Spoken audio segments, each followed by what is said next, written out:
Buenos días. El día de hoy vamos a hablar un poco acerca de lo que es el entrenamiento de la flexibilidad. Junto con mis compañeros Brian Linares, Santiago García y quien les habla Catalina Ovalle, estaremos hablando un poco acerca de qué es esta capacidad, los beneficios que trae consigo entrenar esta capacidad, algunos aspectos fisiológicos como lo son los reflejos neuromusculares, entre otras cosas más que nos darán como una base para poder entender cómo se entrena esta flexibilidad y cómo entrenarla de una correcta manera. Para empezar, podemos decir que la flexibilidad es una capacidad que se encuentra bastante olvidada y que en muchas ocasiones no suele entrenarse o no se le dedica el tiempo que debería dedicarse de trabajo. Algunas personas, como lo son los gimnastas o algunas disciplinas enfocadas hacia esta misma rama, son las únicas personas que suelen preocuparse por entrenar esta capacidad. Pero pues debemos entender que esta capacidad también es bastante importante para nuestra vida cotidiana y debemos comprender cómo entrenarla y cómo trabajarla de una manera bastante adecuada. Entonces, podemos decir que la flexibilidad, que existen diferentes autores que hablan sobre esta capacidad, pero pues nosotros podemos como interpretar o concluir que esta se puede definir como la capacidad de desplazar una o varias articulaciones a través de un rango completo de movimiento sin generar ningún tipo de dolor. Este movimiento puede depender o depende realmente de bastantes factores como lo son los músculos, los tendones, los ligamentos, algunas estructuras óseas, el tejido graso y el tejido conectivo. Existen distintas perspectivas, como lo mencioné anteriormente, y definiciones según varios autores, algunos enfocándose más hacia lo que es la movilidad articular, mientras que otros ven más esta capacidad como una combinación de muchos factores físicos y morfológicos. En conclusión, o en muchas, pues en resumidas cuentas, la mayoría de los autores consideran que la flexibilidad es un sinónimo de amplitud del movimiento, pero que a veces se considera a esta capacidad como una cualidad más compleja en la que intervienen diferentes factores. La flexibilidad y la elasticidad. El concepto de flexibilidad debe diferenciarse del concepto de elasticidad. Aquí cabe resaltar que la elasticidad em, es la capacidad de los tejidos para regresar a su posición original tras ser estirados o tras dar por terminada o cesar las fuerzas que lo mantenían pues deformado. Ambos conceptos, según algunos autores, como que se contraponen o son antagónicos, ya que un gran desarrollo o una alta flexibilidad o pueden generar como una pérdida de elasticidad y en algunos casos generar una inestabilidad articular. El entrenamiento de la flexibilidad puede traer consigo varios beneficios, como lo son la disminución o disminuir más bien el riesgo de lesiones, aliviar el dolor muscular después de haber realizado eh, diferentes ejercicios, mejorar el rendimiento deportivo, que son como los principales beneficios que puede traer esta capacidad. Pero además de estos, actualmente se han como propuesto diversos beneficios, como lo son el aumento del rango de movimiento o de la amplitud del movimiento en las articulaciones que son entrenadas, un menor daño muscular tras haber realizado el ejercicio o los ejercicios excéntricos, aumento de la relajación muscular para generar movimientos mucho más fluidos, retardar el dolor muscular residual, prevenir el acortamiento muscular y por último disminuir la hipomovilidad, que es una condición que se presenta en las articulaciones cuando éstas no son capaces de moverse dentro de los límites normales, es decir, el movimiento se encuentra bastante restringido. La limitación en la amplitud de movimientos puede causar problemas físicos y funcionales, haciendo con esto que sea bastante importante como alcanzar un rango óptimo para evitar limitaciones en la movilidad. Para poder entender esto un poco más, es importante conocer cómo se pueden realizar pues todos estos movimientos por medio de los reflejos musculares y cómo estos intervienen pues ya en esta capacidad de la flexibilidad, que es lo que mis compañeros van a pasar a explicar más detalladamente. Continuando con la exposición, ya lo que hemos hablado aquí son los reflejos neuromusculares y el trabajo de la flexibilidad. Sí, esto lo divide en dos, que es básicamente los sistemas sensoriales del músculo y respuestas al estiramiento. Por ejemplo, acá en los sistemas sensoriales del músculo, pues los usos musculares básicamente son como receptores del estiramiento dentro de los músculos, que pues reaccionan a la longitud o velocidad del estiramiento. Ya en el organismo tendinoso de Golgi, pues se encuentra situado pues en los tendones y responde a la tensión y que ayudan pues como a proteger los músculos y a relajarlos si se produce alguna tensión pues como muy exagerada. ¿Sí? Ya la respuesta de estiramiento encontramos el estiramiento estático y estiramiento dinámico, que pues el estiramiento estático pues son de los usos y el sistema pues tienen uso de Golgi que responden más lentamente, ¿sí? Permitiendo una relación más progresiva. Cambio el estiramiento dinámico ya es como una respuesta más neuromuscular que es más rápida, ¿sí? Y esta se va ajustando y se protege ya como los músculos durante los movimientos amplios. Y adaptaciones agudas y crónicas al estiramiento. Aquí básicamente encontramos las adaptaciones agudas y por el otro lado encontramos las adaptaciones crónicas. En las adaptaciones agudas encontramos la viscoelasticidad, que nos dice que con la elongación el músculo y el tejido pues conectivo intramuscular como que experimenta una dimensión temporal de la rigidez, pues ya como permitiendo como una mayor elasticidad momentánea. Y hay unos cambios en el sarcómero, que son como esas unidades contráctiles de los músculos que pues ya se ajustan como tal al estiramiento. Cuando se hace pues como de manera más relajada, permite una máxima longitud anatómica. Y ya pues como por ejemplo las adaptaciones crónicas, y hay como un incremento en el rango articular, ¿sí? Ya que los entrenamientos regulares de la flexibilidad promueven como cambios en el tejido conectivo y en el sarcómero, como aplicando un rango de articulación con el tiempo. Entonces el cuerpo en sí se va adaptando a, a ese incremento. Está también los efectos en el músculo y en el tendón, que básicamente la estructura pues molecular se adapta, ¿sí? Disminuyendo como la rigidez de manera sostenida y pues mejorando pues la amplitud de movimiento en en el largo plazo, ¿sí? Bueno, ya pasando pues a a los efectos del estiramiento sobre la fuerza y la resistencia, pues aquí está lo base entre fuerza, resistencia y un efecto hipertrófico, ¿sí? Pues en la fuerza encontramos como una disminución en el rendimiento de acuerdo como al estiramiento estático, ¿sí? Recordemos que el estiramiento estático eh, genera como sus procesos lentos, ¿sí? Y o sea, esto hace que reduzca temporalmente como el rendimiento y especialmente cuando ya se realiza inmediatamente antes del ejercicio, ¿sí? Entonces hay una disminución por efecto del estiramiento estático.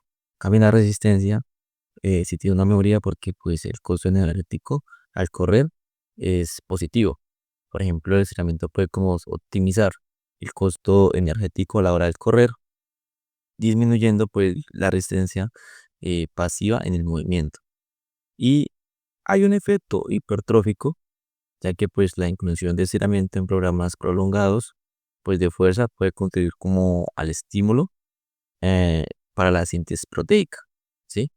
Obviamente pues aún no como hay algo demostrado que este estímulo sí suceda, pero es importante mencionarlo y tenerlo en cuenta para pues que se vaya estudiando y se vaya mirando si pasa o no pasa. Factores que influyen en la flexibilidad. Como primer componente tenemos la fuerza y hace referencia a todo tipo de entrenamiento que aumente la hipertrofia sin ejercicios compensatorios. Esto hace que se reduzca la flexibilidad. Como segundo componente tenemos las estructuras anatómicas. Esta hace referencia al tamaño, eh, a la forma también de las articulaciones, de los ligamentos y a todo tipo de tejido conectivo. Esto influye en la flexibilidad. Como tercer componente tenemos también la edad. A medida del tiempo, pues se va perdiendo la flexibilidad, se reduce y también empiezan a haber cambios en el colágeno y también en la deshidratación de los tejidos. El componente del estrés hace referencia a los niveles muy elevados de estrés que hacen que hayan demasiadas tensiones musculares, lo cual disminuye la flexibilidad. Se recomienda hacer estiramientos para hacer esta descongestión.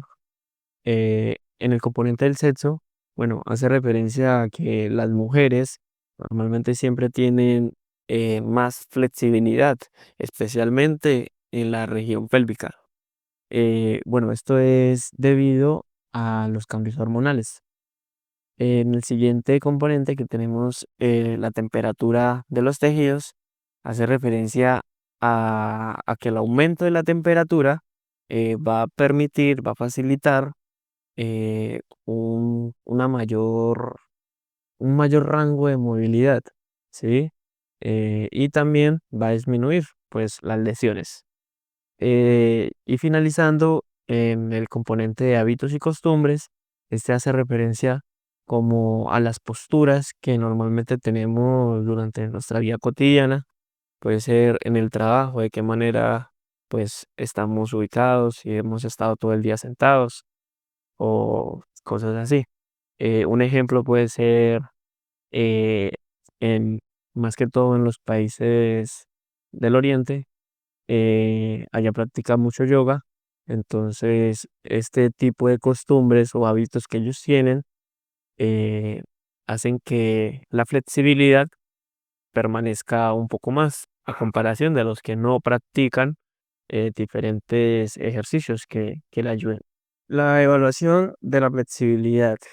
Bueno, en esta evaluación tenemos varios métodos comunes de ella. Como primero, tenemos el test de hombro, que es donde se mide la distancia entre los dedos corazón de ambas manos y es cuando los ponemos así detrás de nuestra espalda en direcciones opuestas, ¿sí? Uno arriba, el otro abajo. Segundo test, tenemos el test de cadera, que es estando en posición supina. Una pierna se lleva al pecho mientras la otra debe permanecer extendida.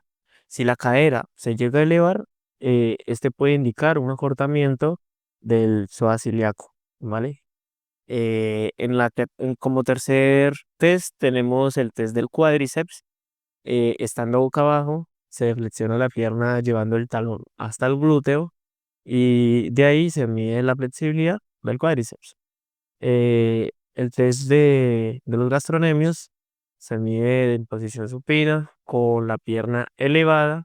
Se realiza una flexión dorsal del pie y, y se evalúa la elasticidad del gastronemio y el sóleo. Quinto test, que es el sit and reach, que es sentarse y alcanzar. eh, Dice que debe de ser en posición sentada, con las piernas extendidas. Se mide hasta dónde podamos alcanzar con las manos, los pies, y pues este es uno de los test que más se utilizan en todo el ámbito del ejercicio. Pues siempre se recomienda evaluar cada articulación por separado con los protocolos indicados. También se sugiere el uso del goniómetro para medir la amplitud del movimiento con precisión y evaluar la flexibilidad de forma objetiva y contundente. Bueno, ya continuando ya con la sesión de entrenamiento, pues aquí ya tenemos como un objetivo, es que es promover la movilidad articular, logrando pues la amplitud en movimiento y la elasticidad muscular mediante una rutina pues de calentamiento, estiramientos estáticos y enfriamiento, orientada pues a optimizar el rendimiento físico y reducir el riesgo de lesiones y favorecer la recuperación muscular. Nosotros tratamos de hacer una sesión de entrenamiento pues completa para que al final pues se van a dar como unos tips de cómo se utilizaría más o menos unas sesiones durante un mes, ¿sí? Aumentando cargas, el tema de los descansos, y entonces esto es como algo que se puede utilizar en general, entonces pues vamos a ello.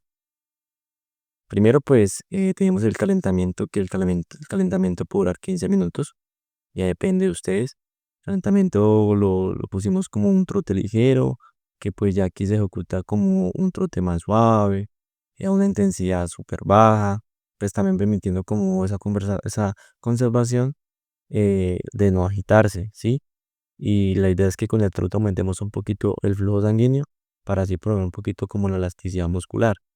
Ya en cuestión a los movimientos circulares también se hacen en esta etapa de calentamiento. Realizar pues movimientos suaves de hombros, codos, muñecas, cadera, rodillas, tobillos durante básicamente 2 minutos.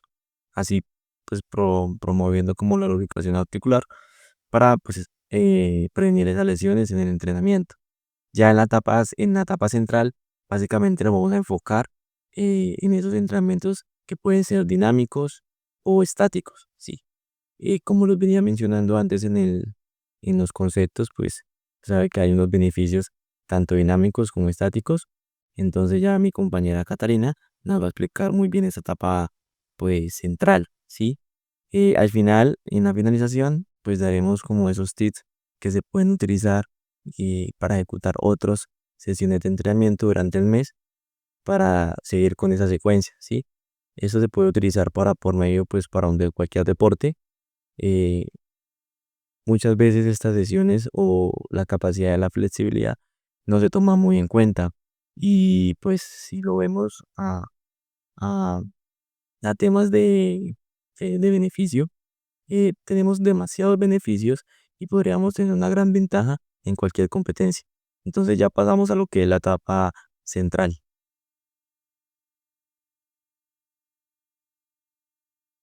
Bueno, después de haber realizado el calentamiento, estos 15 minutos, pasamos a lo que ya vendría siendo la fase central. A esta fase central nosotros le otorgamos un tiempo de 30 minutos. El objetivo de nuestra fase central es mejorar la amplitud del movimiento o ADM y asimismo la tolerancia al estiramiento. Todo esto por medio de diferentes estiramientos estáticos. Entonces, podemos decir que como el principio fundamental de nosotros para esta sesión es poder llevar la articulación al límite de su amplitud de movimiento sin generar ningún dolor y poder mantener la posición o la postura. Esto como es para principiantes de iniciación y manejado por unas series y repeticiones.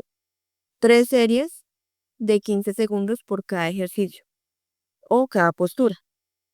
Es importante recalcar que en los deportes como lo es la flexibilidad, se debe mantener una buena respiración. Una respiración regular y profunda durante cada estiramiento que se vaya realizando. En este caso, decidimos que la intensidad va a ser como una intensidad submáxima que permita generar como una tensión, pero sin generar ningún dolor a la persona que lo realice. Los ejercicios que ya se van a realizar son primero ejercicios de la región del tronco. El primero, la rotación del tronco, el cual se ubica la persona sentado en el suelo con las piernas cruzadas y lo que debe realizar es rotar el tronco hacia un lado manteniendo la posición durante los 15 segundos que ya expliqué anteriormente. Esto y reiterarlo 15 segundos hacia el lado derecho, pausa 15 segundos hacia el lado izquierdo y realizar 3 series de este ejercicio o esta postura. Luego, del mismo modo, la flexión lateral del tronco, que De pie, con los pies separados a la altura o a la anchura de los hombros, flexionar el tronco hacia un lado, dejando deslizar la mano por la pierna. Y repetir esto también hacia el otro lado.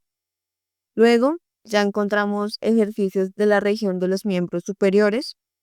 El primero es el estiramiento del tríceps, que se realiza llevando el brazo por detrás de la cabeza y con la mano contraria sujetar el codo empujando suavemente hacia abajo. Esto con brazo derecho, brazo izquierdo y misma cantidad de segundos y las mismas series. Todos los ejercicios se realizan en este caso con la misma cantidad de segundos y de series. Luego encontramos ya el estiramiento de bíceps, que es entrelazar los dedos por detrás de la espalda y estirar lo más que se pueda los brazos hacia arriba, manteniendo siempre los hombros totalmente relajados. Luego ya pasamos entonces a encontrar ejercicios para lo que es la región de los miembros inferiores, empezando con un estiramiento de isquiotibiales que se realiza sentado en el suelo con las piernas extendidas e intentar tocar la punta de los pies con ambas manos, manteniendo la espalda lo más recto que se pueda. Ya luego, por último, pues encontramos el estiramiento de cuádriceps, que es de pie, sujetar un pie con la mano del mismo lado y llevarlo hacia el glúteo manteniendo la postura erguida. Esto, como lo dije, pues 15 segundos y series, 3 series. Cabe recalcar que no siempre los ejercicios de flexibilidad van a presentarse como con estas series o los segundos. Casi siempre cuando se va aumentando la flexibilidad se trata de incrementar un poco más lo que no tanto la serie, sino más bien la duración de los segundos en que se está realizando la postura o el ejercicio. En la fase final tenemos destinado 15 minutos. El objetivo que planteamos es reducir la temperatura corporal de manera gradual, promoviendo una recuperación muscular. ¿Qué actividad vamos a hacer? Vamos a hacer una caminata ligera con un ritmo suave para entrar en el descongestionamiento. Eh, Bien, pues la frecuencia de esta sesión de entrenamiento se procura realizar más o menos 2, 3 veces a la semana. También esto puede variar dependiendo la planeación del entrenamiento, en qué mesociclo estamos, qué microciclo tenemos. Podemos ir variando las cargas y demás. Los beneficios de este entrenamiento de flexibilidad, como antes lo mencionábamos en la exposición, eh, podemos mejorar la amplitud de movimiento gracias al entrenamiento de flexibilidad. Podemos disminuir el riesgo de lesiones y también podemos aumentar la relajación muscular. De esta misma manera estamos previniendo el daño muscular.